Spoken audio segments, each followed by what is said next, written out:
بچوں جب یہ گائیڈ لائن آپ کو آ جائے گی کہ کس طرح آپ وہ مضمون لکھیں گے، جو اس کے بعد آپ کو مضمون کیسے لکھا جائے۔ پہلے بات بھی یہ ہوئی ہے کہ امتحانی پرچہ میں سے انتخاب موضوع، یعنی 4 یا 5 ڈفرنٹ موضوع آئیں گے، ٹاپک آئیں گے، مضمون آئیں گے، جیسے تعلیم نسواں ہے، میری پسندیدہ شخصیت ہے، دہشت گردی ہے، نظام تعلیم ہے، ڈفرنٹ آ جاتے ہیں۔ اور پھر میں نے آپ کو یہ کہا ہے کہ اگر ایک متبادل موضوع بھی ہوتا ہے، مثال کے طور پر اگر آ جائے اتفاق میں بڑی برکت ہے، یا اتفاق و اتحاد پر، بجائے اس کے کہ مضمون آ جاتا ہے فرد قائم ربط ملت سے تنا کچھ نہیں، تو فوراً سمجھ جائیں کہ یہ اتحاد اور اتفاق پر ہے، درد دل کے واسطے پیدا کیا انسان کو، سمجھ جائیں کہ یہ جو ہے ہمدردی پر ہے۔ تصویر اسی طرح آ جاتا ہے تعلیم نسواں، اور اس کے بجائے الٹرنیٹ وہاں پر ہیڈنگ آ جاتی ہے وجود زن سے تصویر کائنات میں رنگ، تو بچہ کنفیوز ہو جاتا ہے، پتہ نہیں یہ کیا مضمون ہے۔ تو آپ نے جو مضمون بھی ڈفرینٹ آپ پڑھ رہے ہیں، اور یہ بھی آپ اس پر غور کیا کریں کہ اس کے متبادل جو ہے وہ اس کا ٹاپک جو ہے وہ عنوان جو ہے وہ دوسرا بھی آ سکتا ہے، لیکن ہوتا وہی ہے۔ تو انتخاب میں یہ بات جو ہے دیکھیں کہ فوراً ایک دم نہ جپٹ جائیں کہ اس مضمون پر ہم نے لکھنا ہے، آسان نہ ڈھونڈیں کہ یہ بڑا آسان ہے۔ جو ہی آپ کہیں گے یہ آسان ہے اور آپ کے پاس مواد نہیں ہے، قرآنی آیات نہیں ہے، اور اس میں کوئی اشعار نہیں ہے، کوئی فرمودات یا ضرب مثل یا اور چیزیں نہیں ہیں، اس میں علم دی اور علم بیان آپ استعمال نہیں کر سکتے، تو آپ پھنس جائیں گے۔ اس لیے یہاں پر ایک حاشیہ کہتے ہیں، خاکہ کہتے ہیں، یہاں پر بنائیں پرچے کے ایک طرف اور یہ لکھتے جائیں یہ پوائنٹ، یہ پوائنٹ، یہ پوائنٹ، تو پھر آپ اس موضوع پر آپ شروع کریں لاجک سے۔ دوسرے نمبر پر موضوع کے چناؤ کے بعد مضمون کے لیے خاکہ مرتب کرنا۔ خاکہ کہتے ہیں، مثال کے طور پر علامہ اقبال میری پسندیدہ شخصیت، اب ہم نے اس کی آغاز کیسے کرنا، جیسے میں کہا ہے، پھر اس کی خاکے میں پیدائش، ابتدائی تعلیم، اعلیٰ تعلیم، پھر وہ یورپ کا سفر، پھر وہ شاعری کا آغاز، پھر واپسی، پھر اس طرح ڈفرینٹ ہم نے ان کے جو فلسفہ ہے، فلسفہ خودی ہے، فلسفہ زمان و مکان ہے، لینے ہیں کہ، اور پہلے دور کے یہ شاعری جو ہے بانگ درا کی، اس کو لینا ہے۔ تو یہ ہم نے اس خاکے میں لکھنا ہے تاکہ ہماری وہ، جس طرح میں نے گائے کی مثال دی ہے کہ گائے میں وہ لاجب جو ہے کہ اس کے خد و خال ہیں، پھر دودھ ہے، پھر گوشت ہے، اسی طرح اس کا ایک لاجک سے آگے جاتے جائیں اور پھر اس کی وفات تک پہنچ جائیں۔ نمبر 3، ذہن میں موجود مضمون کے خاکے کو پرچہ کے حاشیے پر لکھنا تاکہ موقع مال کے مطابق استعمال کریں۔ یہ بات میں پہلے کہہ دی ہے کہ یہاں پر آپ کو کوئی آپ کو یاد ہے قرآن یاد لیسر انسان علامہ آسان، ظاہر ہے کہ یہ میں ایک جامع آیت ہے، اور اس کو آپ بہت جگہ پر ایک اچھی طرح علم پر، محنت کی عظمت پر اور ہر جگہ استعمال کر سکتے ہیں۔ تو یہ لکھ لیں لیسر انسان علامہ آسان، یا ہزاروں سال میں بس اپنی پہ نوری پہ روتی ہے، بڑی مشکل سے ہوتا ہے چمن میں دیدہ ہوا پیدا، یا فرد قائم رب ملت سے تناب، یا نگاہ بلند سخن دل نواز جہاں پرسوز، یعنی جو ریلیونٹ جو بات ہو موقع محل کو کہتے ہیں۔ آپ جس پیراگراف کو شروع کریں اس کے، یعنی اس کا ایسا، جس طرح کسی انگوٹھی میں نگینہ فٹ آتا ہے، اس طرح شعر یا آیت یا کوٹیشن اس طرح فٹ کریں جو اس پیراگراف سے متعلق ہو۔ نمبر 4، تمیز کے ابتدائی 2 پیراگرافوں کے بعد اصل موضوع کے متعلق معلومات منطقی طور پر پیش ہیں۔ یہ بات بھی میں نے کی ہے کہ منطقی گائے والی مثال میں نے اس لیے دی تھی، یہ منطقی ہے، لاجیکلی ہے کہ اس کے دودھ کی بات ہو رہی ہے تو وہ دودھ دیتی ہے، اس کی 4 ٹانگیں ہیں اور اس کے چمڑے سے ہم کھیلوں کا سامان لاتے ہیں۔ یہ ان لاجک بات ہے، ریشنل بات نہیں ہے، کنکریٹ بات نہیں ہے، سالڈ بات نہیں ہے، منطقی بات نہیں ہے کہ اوپر کی بات نیچے اور نیچے کی بات اوپر لے گئے۔ جب ذکر ہو چمڑے کا تو اس کے چمڑے سے ہم کھیلوں کا سامان بناتے ہیں اور جوتے بناتے ہیں اور اس کے پرس بنتے ہیں اور فلاں فلاں فلاں، اس کو ختم کر کے اگلا ایسا شروع کرنا ہے۔ نمبر 5، پیراگرافوں کے درمیان ربط اور منطقی ترتیب ہو، مثلاً یہ گائے آ گیا ہے۔ اس کے بعد پھر تحریر میں لکھنے والے کا اسلوب اہمیت رکھتا ہے۔ اسلوب کہتے ہیں اسٹائل آف رائٹنگ، یعنی لکھنے والے جو ہے وہ اپنا اس کا ایک اسٹائل ہوتا ہے۔ آپ اپنے اسٹائل کو کبھی نہ بھولیں، جاذب نظر تحریر ہو، کٹنگ نہ ہو، اوور رائٹنگ نہ ہو، ٹھوس ہو، سالڈ قسم کی تحریر ہو اور انداز بیان اس کا دلکش ہو اور پڑھنے والا یہ سمجھ لے کہ آج جس طرح میں نے کہا ہے کہ اقبال کا پہلا سینٹینس شروع کریں کہ اقبال جیسی نابغہ روزگار ہستی صدیوں بعد پیدا ہوتی ہے۔ اب جو اور نہ صرف انگلش میں بھی آپ اب مضمون آ جائے 10ویں اور 12ویں میں آئے گا تو آپ وہاں پر اس میں بھی لکھیں، not only but also, not only Iqbal was a great poet but also he was a great philosopher and writer and educationist. آپ اس طرح مضمونوں کو منطقی ترتیب جو ہے وہ دے سکتے ہیں۔ انداز بیان دلکش ہو اور مضمون بلند پایا ہو۔ ابن خلدون نے اس کی ایک بڑی اچھی مثال دی ہے کہ الفاظ پیالہ ہے اور معنی پانی ہے۔ آپ ایک خوبصورت قسم کی جو کوئی سافٹ ڈرنک ہے مٹی کے پیالے میں دیں یا کسی کانچ کے پیالے میں دیں یا سونے کے پیالے میں دیں تو آپ بہت خوبصورت چیز کو آپ بدی چیزوں میں دیں گے تو وہ اتنی اچھی دلکش نہیں ہوگی۔ تو یعنی الفاظ پیالہ ہے اور معنی پانی ہے۔ اگر پانی کو مٹی کے پیالے میں رکھا جائے تو اس کی قدر قیمت نہیں ہوگی بنسبت کانچ یا سونے کے پیالے میں۔ آگے بڑی اچھی بات مضمون میں یہ ہے کہ آپ جملے مختصر لکھیں، کوئی ضرورت نہیں ہے مکفہ اور مسجع، یا کوئی ضرورت نہیں ہے مشکل اور ایسے جس کی املا نہ آپ کو آتی ہو، یا کوئی ضرورت نہیں ہے کہ غلط شعر لکھنے ہیں۔ غلط شعر لکھا تو آپ کا ستیہ ناش ہو گیا۔ غلط آیت لکھ لی تو آپ اس کا امپریشن بہت برا پڑے گا۔ غلط کوٹیشن دے دی، غلط فرمودات دے دیا تو اس سے بہتر ہے کہ غلط شعر یا غلط آیت یا اور کوئی کوٹیشن آپ دے رہے ہیں تو وہ اس کے بجائے سادہ فکرے ہوں، سادہ ہوں، جیسے مائی بیسٹ فرینڈ،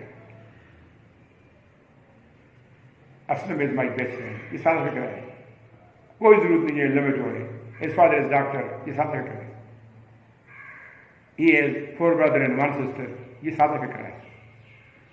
یعنی مکفہ اور مسجع فکرہ لکھنے کی ضرورت نہیں ہے، سادے فکر لکھتے ہیں، مختصر پیچیدہ اور مکفہ اور مسجع۔ مکفہ اور مسجع کہتے ہیں سجاوٹ والے بڑے اس کی کیلو کال میں شیر و شکر ہو گیا اور فلاں فلاں ایسے اجنبی اور سٹرین قسم کے الفاظ آپ کبھی بھی استعمال نہ کریں. آپ سے کوئی نہیں پوچھا گیا کہ آپ نے کیوں اس میں کوئی مکفع اور مسجع لفظ استعمال کیوں نہیں کیے. آپ سادگی سے جائیں. جتنے شعراء اور ادبا سادگی پسند کرتے تھے، جیسے علی ہیں، منشی پریم چند ہیں، سر سید ہیں، ان کی تعریف ایک تو جلدی سمجھ آ جاتی ہے، جبریل رضوی احمد، اور مشکل پسند لوگ جیسے آغا اشر ہے یا محمد حسین آزاد ہیں، وہ ہمارے لیے ان کے الفاظ، اگر کوئی آدمی بڑا لرنڈ آدمی ہو اور M Phil P H D بھی ہو تو اٹھا کر اقبال کی نیرنگ خیال دیکھے تو اس کے پہلے کچھ نہیں پڑے گا. اگر وہی اسے سادہ زبان میں لکھتے ہمارا ایک آدمی پڑھتا. تو یہ اوائڈ کریں کہ جملے جو ہیں مکفع اور مسجع نہ ہوں اور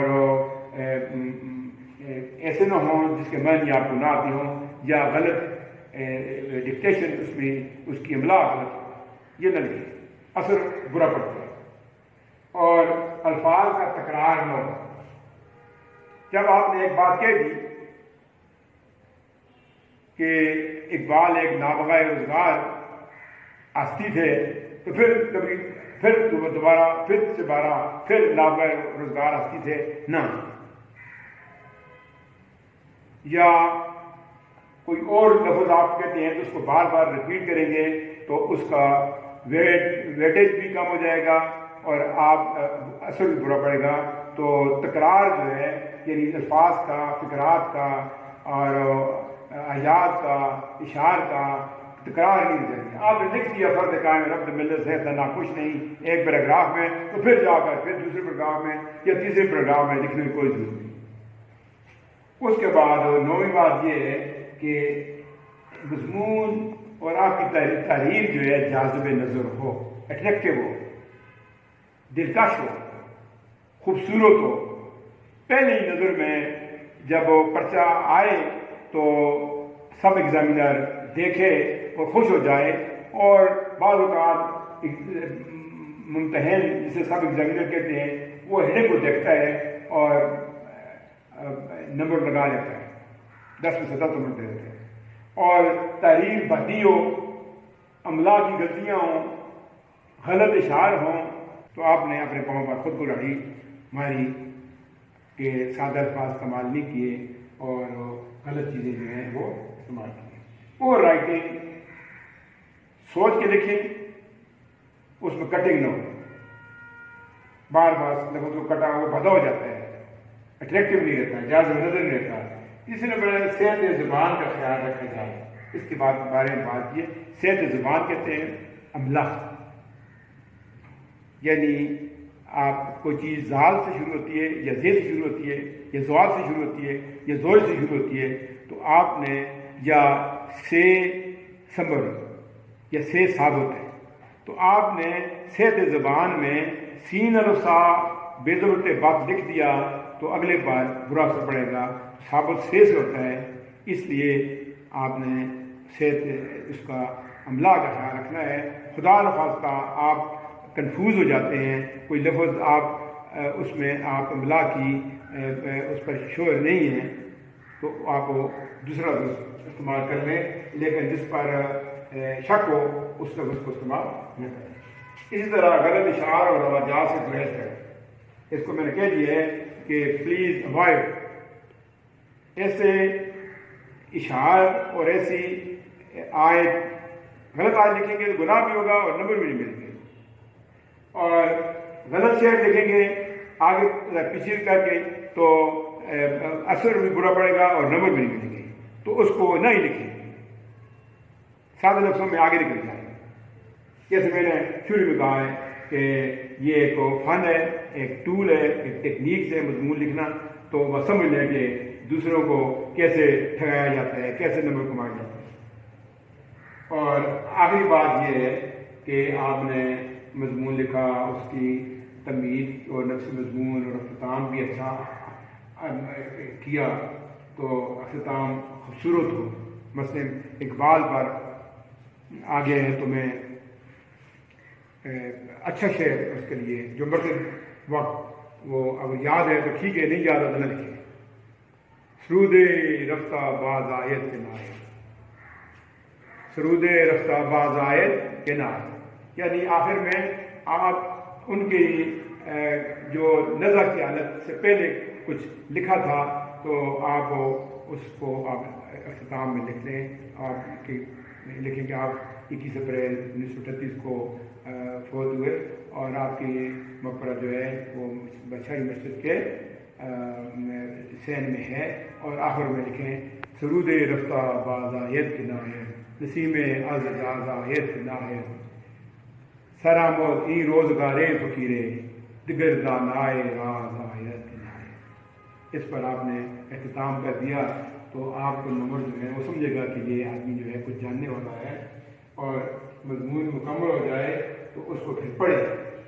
یعنی اس 30 منٹ میں جو 3 منٹ ایسے رکھیں کہ آپ اس مضمون کو شروع سے لے کر آخر تک پڑھیں، اور اس میں کوئی لفظ چھوٹ گئے کا کے نے سے یا املا کی غلطی ہے یا کوئی اور بات ہے، اس کو آپ کو بڑی طریقے سے سلیقے سے اتنی کٹنگ نہ کریں کہ وہ بھدا ہو جائے.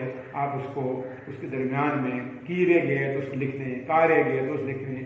تو اس طرح تو میرے بچوں آج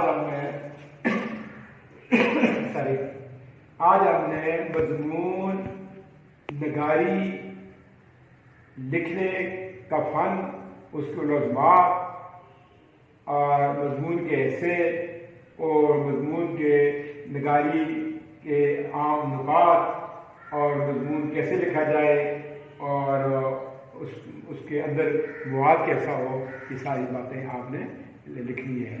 پھر بھی آپ کو سمجھ نہ آئے تو آپ ہم پر جو ہے آن لائن سوال کر سکتے ہیں. تو مضمون کے سلسلے میں میری ریکویسٹ یہ ہوگی کہ آپ ڈفرینٹ مضمونوں کو پڑھ لیں، بہت سے مضمونوں کو پڑھیں، تاکہ اس میں ہم نے لکھا ہے کہ وسیع مطالعہ. یہ نہ ہوگا تو انسان مضمون نہیں لکھے گا. تعلیم رسواں پر مضمون یاد کر لیں، وقت کی پابندی پر کر لیں، اور ہمارا نظام تعلیم ہے، دہشت گردی ہے، میری پسندیدہ کتاب ہے، میرا پسندیدہ شاعر ہے، وغیرہ وغیرہ. آپ بہت سے مضمونوں کو کر لیں اور پھر یہ جو لازمات ہیں ان کو مد نظر رکھیں. اس طرح آپ کا ایک مضمون تیار ہو جائے گا. انشاءاللہ ہم اگلا جو ہمارا ٹاپک ہوگا آپ بیتی پر، خطوط پر اور شاعر اور نثر کے حوالے سے، نثر کے حوالے سے شاعر اور اس کا سبق کا نام، اس پر ہم آپ کو بتائیں گے کہ کس طرح اس سوال کو ٹائم کرنا ہے. شاعر نظم کے حوالے سے اور شاعر کے حوالے سے ایک تشریح کیسے کرنی ہے. اسی طرح آپ بیتی، خط اور ڈفرینٹ اور موضوعات ہیں، روداد ہے، اس رسید ہے، تو اس کو ہم انشاءاللہ لیں گے. تو آپ یہ نکات جو ہیں اپنے پاس نوٹ کر لیں اور ان کو 2-3 دفعہ پڑھیں اور اسی پر عمل کریں. یہ آپ کو بتائے گا کہ آپ نے وقت کی مینجمنٹ کیسے کرنی ہے اور کیسے مضمون کو حل کرنا ہے. ہمیں امید ہے رمضان بھی اللہ تعالیٰ کرے آپ کا خیریت سے گزرے اور یہ وبا بھی ختم ہو جو کرونا وائرس آئے ہوئے ہیں. لیکن آپ نے امتحان تو آپ کا ہوگا. امتحان کسی صورت میں ہے، ڈیٹ شیٹ بدلو کی آ گئی ہے، 2 جون یا 3 جون سے ہے. تو اس کو کسی بچے یا بچی کے ذہن میں یہ ہو کہ ایک امتحان نہیں ہوگا، ڈفرینٹ جو ایک افواہیں ہیں ان پر کام نہ دھریں اور آپ ٹائم ٹیبل رکھ کر آپ اپنا مطالعہ جاری رکھیں. اور ہماری دعائیں آپ کے ساتھ ہیں. خدا حافظ.